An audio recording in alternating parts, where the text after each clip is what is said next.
Thanks for joining us here for the ABC 6 News webcast. I'm Tanya Carter on this Friday, May 20th, 2016. Well, topping our news, a Grenada baby dies after being left in a hot car. Police charging the child's father with second-degree murder.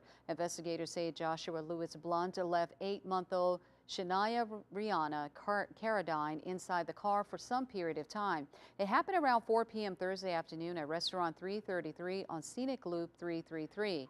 Investigators say Blunt told them he went into work for a period of time and forgot the child was in the car. An ambulance rushed Shania to University Mississippi Medical Center in Grenada, and despite all efforts, the infant died. Restaurant employees told ABC 6 News that Blunt has worked at the restaurant for 4 years and is a good employee. Blunt's arrest, though, is raising a lot of questions in light of another child dying after being left in a hot car. Children should never be left alone and unattended, whether in cars or whether in homes or whether the case may be.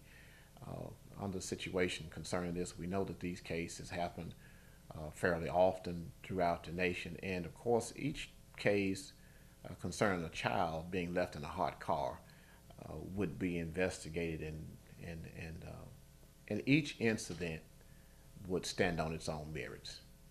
I wouldn't say that it will set an example. With one thing, what it will do is it will heighten the awareness that in such cases such as this, we most certainly will thoroughly investigate, and we will determine whether or not someone did something intentionally or unintentionally.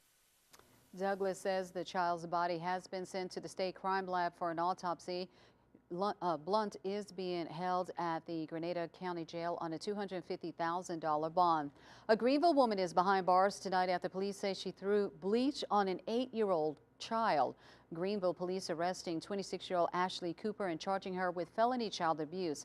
Investigators say they got a call about a disturbance in a 200 block of North Delta, and when police arrived, one of the victims say Cooper and her got into a fight, and that's when Cooper threw bleach on the other woman and an 8-year-old child. That 8-year-old child was taken to DRMC and later transferred to a burn unit at another hospital in the state. Right now, the child received first and second degree burns on 35% of her body. The child's condition is unknown at this time. The motive of the assault or the relationship between the two is not known at this time. The case is still under investigation. Cooper will be arraigned on Monday.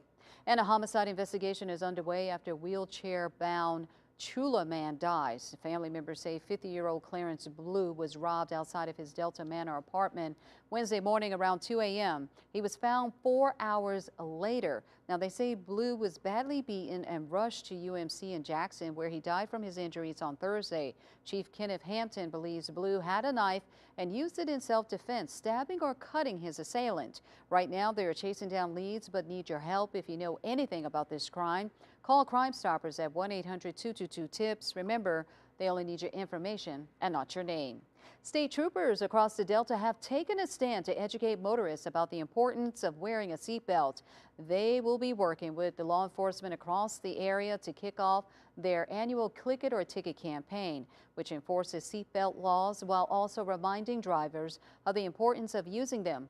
Statistics show that Memorial Day weekend is the deadliest weekend nationwide for lives lost in crashes. If you're not wearing your seatbelt, you could definitely get a citation for it. Now, if your passenger in your car is not wearing your seatbelt, actually the driver of that vehicle, who's in control of that vehicle, would be the ones getting that ticket. You know, and also if you're not wearing your seatbelt, you know, you could lose your life. You know, that's the main thing we're trying to keep from, is someone losing their life out there. The Click It or Ticket campaign starts May 23rd and runs through June 5th. Well, one of the Delta's very own law enforcement officer gets state recognition this week and high honors. Deputy State Fire Marshal Quincy Newsom recognized for his outstanding performance and leadership this year at Thursday's Police Memorial and Appreciation Day in Jackson. The ceremony honored the fallen officers this year, then recognized several top law enforcement officials from across the state and federal agencies. Newsom was chosen as the 2016 top cop of Mississippi State Fire Marshal's office and even given a letter from Governor Phil Bryant. Newsom says he is still shocked about receiving this award.